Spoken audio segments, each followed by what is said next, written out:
ಇವತ್ತಿನ ದಿನ ನಮಗೆ ನಮ್ಮ ಪಠ್ಯ ಪುಸ್ತಕದಲ್ಲಿ ಮಹಾರಾಣಾ ಪ್ರತಾಪರನ್ನ ಮಹಾನ್ ಎನ್ನುವ ಬದಲು ಅಕ್ಬರ್ನ ಮಹಾನ್ ಅಂತ ಹೇಳ್ಕೊಡ್ತಾರೆ.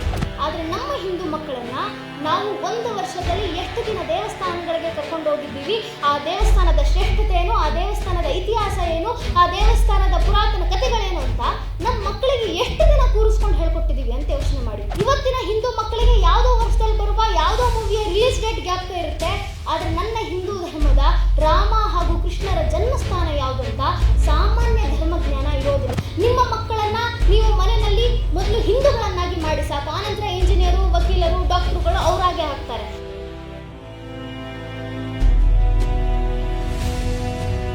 ಮನೆಯಲ್ಲಿ ಒಂದು ಮಗು ಇದೆ ಅಂದ್ರೆ ತಂದೆ ತಾಯಿಗಳು ಆ ಮಗುವಿನ ಬಗ್ಗೆ ಕನಸು ಕಾಣ್ತಾರೆ. ಏನಂತ ಕನಸು ಕಾಣ್ತಾರೆ ಅಂದ್ರೆ, ನನ್ನ ಮಗು ಚೆನ್ನಾಗಿ ಓದಬೇಕು, US ಅಮೆರಿಕಾದಲ್ಲಿ ಜಾಬ್ ತಗೊಂಡು ಅಲ್ಲೇ ಸೆಟ್ಲ್ ಆಗಿಬಿಡ್ಬೇಕು, ಇಲ್ಲೇನಾದ್ರೂ ತೊಂದರೆ ಇದ್ರೆ ನಾನು ಅಲ್ಲಿಗೆ ಹೊರಟು ಬಿಡ್ತೀನಿ, ದೇಶ ಧರ್ಮ ಕಟ್ಕೊಂಡು ನನಗೇನು ಅಂತ ಈ ಮನಸ್ಥಿತಿ ಇದೆಯಲ್ಲ, ಈ ಮನಸ್ಥಿತಿಯಿಂದಲೇ ಇವತ್ತು ನನ್ನ ಹಿಂದೂ ಧರ್ಮ ಈ ಸ್ಥಾನಕ್ಕೆ ತಲುಪಿರೋದು ಅಂತ. ಯಾಕಂದ್ರೆ ನೆನಪಿರಲಿ, ಕಬ್ಬಿಣವನ್ನ ಯಾರ ಕೈಯಲ್ಲೂ ನಾಶ ಮಾಡ್ಲಿಕ್ಕೆ ಸಾಧ್ಯ ಇಲ್ಲ, ತನಗೆ ಹಿಡಿದಿರುವಂಥ ತುಕ್ಕೆ ಅದನ್ನು ನಾಶ ಮಾಡುತ್ತೆ. ಅದೇ ರೀತಿಯಲ್ಲಿ ನನ್ನ ಸನಾತನ ಹಿಂದೂ ಧರ್ಮವನ್ನು ಸಹ ಯಾರ ಕೈಯಲ್ಲೂ ನಾಶ ಮಾಡ್ಲಿಕ್ಕಾಗಲಿಲ್ಲ.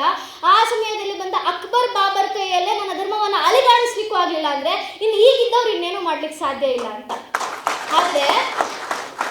ಆದರೆ ಬೇರೆಯವರು ನನ್ನ ಧರ್ಮವನ್ನು ನಾಶ ಮಾಡ್ಲಿಕ್ಕೆ ಆಗೋದಿಲ್ಲ ನಿಜ, ಆದರೆ ನನ್ನ ಧರ್ಮದಲ್ಲಿರುವಂಥ ನಾವುಗಳು ಅಂದರೆ ಹಿಂದೂಗಳು ನಮ್ಮ ಹಿಂದೂ ಧರ್ಮವನ್ನು ನಿರ್ಲಕ್ಷಿಸಿಬಿಟ್ರೆ, ಧರ್ಮದ ರಕ್ಷಣೆಯಿಂದ ನನಗೇನು ಸಿಗುತ್ತೆ ಅಂತ ಯೋಚನೆ ನಮ್ಮಲ್ಲಿ ಬಂದುಬಿಟ್ರೆ ನಮ್ಮ ಹಿಂದೂ ಧರ್ಮದ ನಾಶಕ್ಕೆ ನಾವೇಗಳೇ ಕಾರಣ ಆಗ್ತೀವಿ ಅಂತ.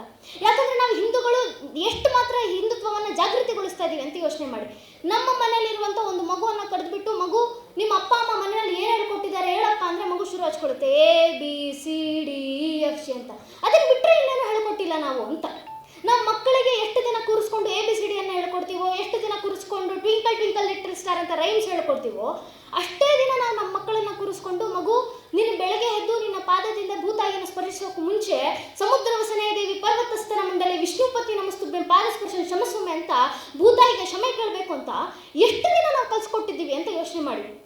ಇವತ್ತಿನ ದಿನ ಮುಸ್ಲಿಂ ಸಂಪ್ರದಾಯದ ಮಕ್ಕಳು ಬೆಳಗ್ಗೆ ಆದ ತಕ್ಷಣ ತಮ್ಮ ಕೈಯಲ್ಲಿ ತಮ್ಮ ಧರ್ಮ ಗ್ರಂಥವನ್ನು ಇಟ್ಕೊಂಡು ತಾಲೀಮನ್ನು ತಗೊಳ್ಳಿಕ್ಕೆ ಹೋಗ್ತಾರೆ, ಅಂದರೆ ತಮ್ಮ ಧರ್ಮ ಶಿಕ್ಷಣವನ್ನು ತಗೊಳ್ಳಿಕ್ಕೆ ಹೋಗ್ತಾ ಇದ್ದಾರೆ.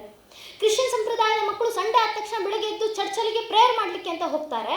ಆದರೆ ನಮ್ಮ ಹಿಂದೂ ಮಕ್ಕಳನ್ನ ನಾವು ಒಂದು ವರ್ಷದಲ್ಲಿ ಎಷ್ಟು ದಿನ ದೇವಸ್ಥಾನಗಳಿಗೆ ಕರ್ಕೊಂಡು ಹೋಗಿದ್ದೀವಿ, ಆ ದೇವಸ್ಥಾನದ ಶ್ರೇಷ್ಠತೆ ಏನು, ಆ ದೇವಸ್ಥಾನದ ಇತಿಹಾಸ ಏನು, ಆ ದೇವಸ್ಥಾನದ ಪುರಾತನ ಕಥೆಗಳೇನು ಅಂತ ನಮ್ಮ ಮಕ್ಕಳಿಗೆ ಎಷ್ಟು ದಿನ ಕೂರಿಸ್ಕೊಂಡು ಹೇಳ್ಕೊಟ್ಟಿದ್ದೀವಿ ಅಂತ ಯೋಚನೆ ಮಾಡಿ.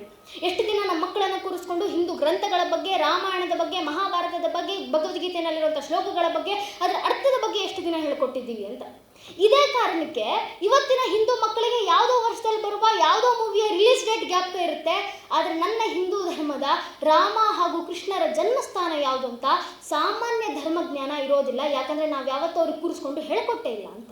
ಇವತ್ತಿನ ದಿನ ಬೇರೆ ಬೇರೆ ಮತಪಂಥದ ಮಕ್ಕಳಿಗೆ ಅವರ ಮತಪಂಥಗಳ ಬಗ್ಗೆ ಅಷ್ಟು ಚೆನ್ನಾಗಿ ನೆನಪಿದೆ, ಅಷ್ಟು ಚೆನ್ನಾಗಿ ಗೊತ್ತಿದೆ, ಅವರ ಮತಪಂಥಗಳ ಬಗ್ಗೆ ಅಷ್ಟು ಗೌರವ ಇದೆ. ಯಾಕಂದರೆ ಅವ್ರ ತಂದೆ ತಾಯಿ ಚಿಕ್ಕಂದಿನಿಂದ ಹೇಳ್ಕೊಟ್ಟಿರ್ತಾರೆ, ಮಗು ನನ್ನ ಧರ್ಮದ ಶ್ರೇಷ್ಠತೆ ಎಂಥದ್ದು, ನಮ್ಮ ಧರ್ಮದಲ್ಲಿರುವಂಥ ಶ್ರೇಷ್ಠ ಕಥೆಗಳಿದು, ನನ್ನ ಧರ್ಮದಲ್ಲಿರೋ ದೇವರುಗಳು ಇವರು, ಧರ್ಮವನ್ನು ನೀನು ರಕ್ಷಿಸಬೇಕು, ಗೌರವಿಸಬೇಕು ಅಂತ ತಂದೆ ತಾಯಿಗಳು ಪ್ರತಿದಿನ ಹೇಳ್ಕೊಡ್ತಾರೆ. ಆದರೆ ನಾವು ಯಾವತ್ತೂ ನಮ್ಮ ಮಕ್ಕಳಿಗೆ ಹೇಳ್ಕೊಟ್ಟೇ ಇಲ್ಲ. ಮನೆಯಲ್ಲಿ ಮಗು ಹುಟ್ಟಿದ ತಕ್ಷಣ ನಿರ್ಧಾರ ಮಾಡಿಬಿಡ್ತೀವಿ, ನನ್ನ ಮಗ ಇಂಜಿನಿಯರೇ ಆಗೋದು, ನನ್ನ ಮಗ ಡಾಕ್ಟರೇ ಆಗೋದು ಅಂತ. ಆದರೆ ಏನು ಸುಖ, ಇವತ್ತು ಸ್ವಿಟ್ಜರ್ಲ್ಯಾಂಡಿನ ಒಟ್ಟು ಜನಸಂಖ್ಯೆ ಎಷ್ಟಿದೆ ಅಷ್ಟು ಇಂಜಿನಿಯರ್ಗಳನ್ನು ಭಾರತ ಪ್ರತಿ ವರ್ಷ ಪ್ರೊಡ್ಯೂಸ್ ಮಾಡುತ್ತೆ. ಆದರೆ ಏನು ಸಾರ್ಥಕ? ಅದರಲ್ಲಿ 0.0001% ಜನರಿಗೂ ಕೂಡ ತಮ್ಮ ಹಿಂದೂ ಧರ್ಮದ ಬಗ್ಗೆ ಸಾಮಾನ್ಯ ಜ್ಞಾನ ಇರೋದಿಲ್ಲ, ತಂದೆ ತಾಯಿಗಳನ್ನು ಯಾವ ರೀತಿ ನೋಡ್ಕೋಬೇಕು ಅನ್ನೋ ಸಂಸ್ಕಾರ ಇರೋದಿಲ್ಲ.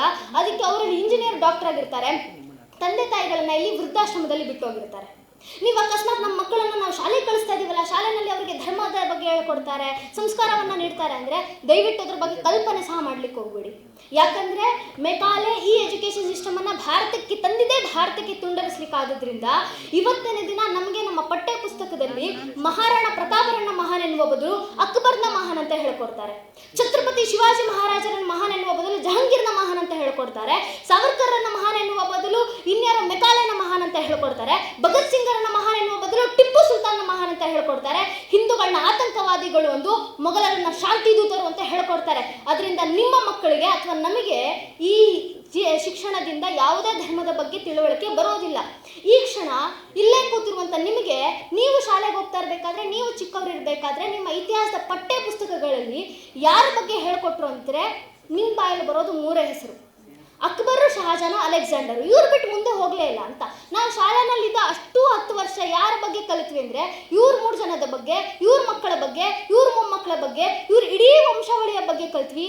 ಆದರೆ ನಮ್ಮ ಹಿಂದೂ ಧರ್ಮವನ್ನೇ ರಕ್ಷಿಸಿದಂಥ ಹಿಂದೂ ರಾಜರ ಬಗ್ಗೆ ನಾವು ಯಾವತ್ತೂ ಕಲೀಲೇ ಇಲ್ಲ. ಇವತ್ತಿಗೂ ಕೂಡ ನಮ್ಮ ಪಠ್ಯ ಪುಸ್ತಕದಲ್ಲಿ ಇದೇ ದೇಶವನ್ನು ಲೂಟಿ ಮಾಡಲಿಕ್ಕೆ ಬಂದಂಥ, ಇದೇ ದೇಶವನ್ನು ನಾಶಿಸಲಿಕ್ಕೆ ಬಂದಂಥ ಮೊಘಲ್ ರಾಜರ ಬಗ್ಗೆ ಹೇಳ್ಕೊಡ್ತಾರೆ.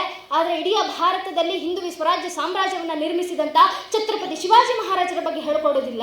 ಇಡೀ ಭಾರತ ಒಂದು ಕಾಲದಲ್ಲಿ ಮುಸ್ಲಿಮರ ದಾಳಿಯಿಂದ ತತ್ತರಿಸಿ ಹೋಗ್ತಾ ಇರ್ಬೇಕಾದ್ರೆ ಭಾರತದಲ್ಲಿ ಮತ್ತೊಮ್ಮೆ ಹಿಂದೂ ಪುನರುತ್ಥಾನ ಆಗಬೇಕು ಅಂತ ಸಂಕಲ್ಪ ಮಾಡಿ ಕನ್ನಡದ ನೆಲದಿಂದ, ಕನ್ನಡದ ಮಂತ್ರಶಕ್ತಿಯಿಂದ ಹೊರಟಂಥ ವಿದ್ಯಾರಣ್ಯರ ವಿಜಯನಗರ ಸಾಮ್ರಾಜ್ಯ ಇದ್ದಿದ್ದು ಇದೇ ಕನ್ನಡ ನಾಡಿನಲ್ಲಿ ಅಂತ ನಮಗೆ ಯಾರು ಯಾವತ್ತೂ ಹೇಳ್ಕೊಡ್ಲಿಲ್ಲ. ನೀವೇ ಯೋಚನೆ ಮಾಡಿ, ಇವತ್ತಿನವರೆಗೂ ಇಲ್ಲಿ ಕೂತಿರುವಂಥ ನಮ್ಮಲ್ಲಿ ಎಷ್ಟು ಜನಕ್ಕೆ ಈ ದೇಶದಲ್ಲಿದ್ದಂಥ ಸಾಮ್ರಾಜ್ಯ, ಹಿಂದೂ ಸಾಮ್ರಾಜ್ಯಗಳ ಹೆಸರು ಗೊತ್ತು, ಹಿಂದೂ ರಾಜರ ಹೆಸರು ಗೊತ್ತು ಅಂತ? ಎಂತೆಂಥ ಸಾಮ್ರಾಜ್ಯ ಇತ್ತು ಈ ದೇಶದಲ್ಲಿ ಅಂತ ಯೋಚನೆ ಮಾಡಿ. ಪಲ್ಲವರು, ಹೊಯ್ಸಳರು, ಚೋಳರು, ಚಾಳುಕ್ಯರು, ಕದಂಬರು, ರಾಷ್ಟ್ರಕೂಟರು, ಶಾತವಾಹನರು, ತುಳುವರು, ಶಾಳವರು, ವಿಜಯನಗರ ಸಾಮ್ರಾಜ್ಯ, ಮಧುರೈ ನಾಯಕರು, ಎಷ್ಟು ಸಾಮ್ರಾಜ್ಯಗಳಿತ್ತು. ಆದರೆ ಇವತ್ತಿಗೂ ನಮಗೆ ಇವರ ಬಗ್ಗೆ, ಇವರ ಇತಿಹಾಸಗಳ ಬಗ್ಗೆ ಯಾವತ್ತೂ ಇನ್ನೂ ತಿಳಿದಿಲ್ಲ. ನಮ್ಗೆ ಇವತ್ತಿನವರೆಗೂ ಕೆಲವು ವರ್ಷ ಆಳ್ವಿಕೆ ಮಾಡಿದಂಥ ಬೇರೆ ಬೇರೆ ದೇಶದ ರಾಜರ ಬಗ್ಗೆ ರಾಜಾರೋಷವಾಗಿ ಪಠ್ಯಪುಸ್ತಕದಲ್ಲಿ ಬರೆದಿರೋದನ್ನು ಹೇಳ್ಕೊಡ್ತಾರೆ. ಆದರೆ 100 ವರ್ಷಗಳ ಕಾಲ ಭಾರತದಲ್ಲಿ ಆಳ್ವಿಕೆ ಮಾಡಿ, ಭಾರತದಲ್ಲಿ 100 ವರ್ಷಗಳ ಕಾಲ ಹಿಂದುತ್ವವನ್ನು ರಕ್ಷಿಸಿದಂಥ ಹಿಂದೂ ಸಾಮ್ರಾಜ್ಯಗಳ ಬಗ್ಗೆ ಹೇಳ್ಕೊಡ್ಲಿಲ್ಲ. ಅದಕ್ಕೆ ಮುಂದೆ ಯಾರಾದರೂ ನಮ್ಮ ಮಕ್ಕಳ ಹತ್ರ ಬಂದು, ಮಗು ನಿನ್ನ ಚರಿತ್ರೆ ಏನು, ನಿನ್ನ ದೇಶದಲ್ಲಿದ್ದಂಥ ಶ್ರೇಷ್ಠ ರಾಜರು, ಸಾಮ್ರಾಜ್ಯಗಳು ಯಾವುದು ಅಂದರೆ ಆ ಮಗುವಿನ ಬಾಯಲ್ಲಿ ಮೊಘಲ್ ರಾಜರ ಹೆಸರಿರುತ್ತೆ ಹೊರತಾಗಿ ನನ್ನ ಹಿಂದೂ ಧರ್ಮವನ್ನು ರಕ್ಷಿಸಿದಂಥ ಯಾವುದೇ ಹಿಂದೂ ರಾಜರ ಹೆಸರು ಅಥವಾ ಯಾವುದೇ ಹಿಂದೂ ಸಾಮ್ರಾಜ್ಯಗಳ ಹೆಸರು ಬರೋದಿಲ್ಲ. ಯಾಕಂದರೆ ಆ ಮಕ್ಕಳಿಗೆ ಆ ರಾಜರ ಬಗ್ಗೆ, ಸಾಮ್ರಾಜ್ಯಗಳ ಬಗ್ಗೆ ಕಲ್ಪನೆ ಸಹ ಇರೋದಿಲ್ಲ ಅಂತ. ಅದರಿಂದ ನಿಮ್ಮ ಮಕ್ಕಳಿಗೆ ಧರ್ಮದ ಬಗ್ಗೆ ಹೇಳ್ಕೊಡ್ಲಿಕ್ಕೆ ಶುರು ಮಾಡಿ. ಈ ಧರ್ಮದ ಶ್ರೇಷ್ಠತೆಯನ್ನು ನಮ್ಮನ್ನು ಬಿಟ್ಟರೆ ನಮ್ಮ ಮನೆಯಲ್ಲಿರುವಂಥ ಮಕ್ಕಳಿಗೆ ಯಾರೂ ಹೇಳ್ಕೊಡೋದಿಲ್ಲ. ಅದನ್ನು ತಂದೆ ತಾಯಿಗಳೇ ಹೇಳ್ಕೊಡ್ಬೇಕು ಅಂತಿಲ್ಲ. ನಮ್ಮಂತೆ ನಿಮ್ಮಂತೆ ಮನೆಯಲ್ಲಿರುವಂಥ ಅಣ್ಣ ಅಕ್ಕಂದಿರು ಹೇಳ್ಕೊಟ್ರೂ ಆಗುತ್ತೆ. ಅದರಿಂದ ಮಕ್ಕಳಿಗೆ ಧರ್ಮದ ಬಗ್ಗೆ ತಿಳಿಸ್ಲಿಕ್ಕೆ ಶುರು ಮಾಡಿ ಅಂತ.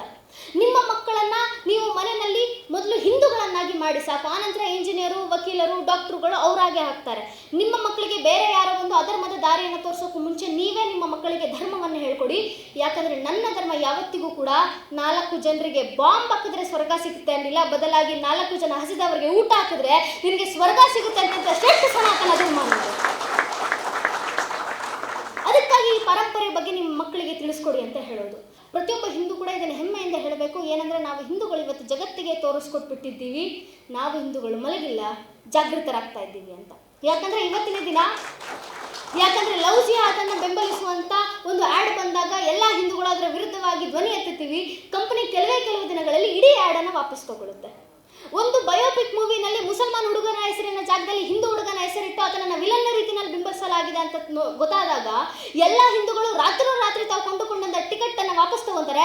ರಾತ್ರಿ ಇಡೀ ಮೂವಿ ಫ್ಲಾಪ್ ಆಗುತ್ತೆ. ಒಂದು ಮೂವಿಗೆ ಲಕ್ಷ್ಮೀ ಬಾಬು ಅಂತ ಹೆಸರಿಟ್ಟು ಹಿಂದೂಗಳ ಭಾವನೆಗೆ ಧಕ್ಕೆ ತರ್ತಾ ಇದ್ದಾರೆ ಅಂತ ಗೊತ್ತಾದಾಗ ನಾವು ಎಲ್ಲ ಹಿಂದೂಗಳು ಒಟ್ಟಾಗಿ ಅದರ ವಿರುದ್ಧವಾಗಿ ಧ್ವನಿ ಎತ್ತುತ್ತೀವಿ.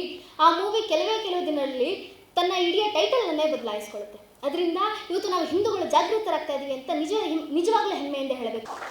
ಅದಕ್ಕೆ ನನ್ನ ನೆಚ್ಚಿನ ಬಂಧುಗಳೇ, ಇಂಥ ಶ್ರೇಷ್ಠ ಹಿಂದೂ ಧರ್ಮವನ್ನು ನಮ್ಮ ಮಕ್ಕಳಿಗೆ ತಿಳಿಸ್ಕೊಡೋಣ. ನಮ್ಮ ಮಕ್ಕಳಿಗೆ ಹಿಂದೂ ಧರ್ಮವನ್ನು ಯಾತಕ್ಕೆ ತಿಳಿಸ್ಕೊಡ್ಬೇಕು ಅಂದರೆ ನೆನಪಿರಲಿ, ಜಗತ್ತಿನಲ್ಲಿರುವಂಥ ಕೆಲವು ಮತಪಂಥಗಳಲ್ಲಿ ಜನರು ಭಗವಂತನಿಗೆ ಅರ್ಥ ಆದರೆ ಒಂದಿಷ್ಟು ಜನ ಮಿಷನರಿಗಳಾಗ್ಬಿಡ್ತಾರೆ. ಇನ್ನೊಂದಿಷ್ಟು ಮತಪಂಥಗಳಲ್ಲಿ ಜನರು ಭಗವಂತನಿಗೆ ಹತ್ತಿರವಾದರೆ ಟೆರರಿಸ್ಟ್ಗಳಾಗ್ಬಿಡ್ತಾರೆ. ಆದರೆ ನನ್ನ ಏಕೈಕ ಸನಾತನ ಹಿಂದೂ ಧರ್ಮದಲ್ಲಿ ಮಾತ್ರ ಜನರು ಭಗವಂತನಿಗೆ ಹತ್ತಿರವಾದರೆ ಸರ್ವೇ ಜನ ಸುಖಿನೋ ಭವಂತು, ಸರ್ವೇ ಸಂತು ನಿರಾಮಯ, ಸರ್ವೇ ಭದ್ರಾಣಿ ಪಶ್ಯಂತು ಮಾ ಕಶ್ಚಿತ್ ದುಃಖ ಭಾಗವತ್ ಎಂಬ ಸರ್ವಶ್ರೇಷ್ಠ ಶಾಂತಿ ಮಂತ್ರವನ್ನು ಜಗತ್ತಿಗೆ ನೀಡುವಂಥ ಜ್ಞಾನಾರ್ಜನೆಗಳಲ್ಲಿ ಒಬ್ಬರಾಗಿ ಇಡೀ ಜಗತ್ತಿಗೆ ಸದಾಕಾಲ ಕೊಡುಗೆಗಳಾಗಿ ಉಳಿತಾರೆ.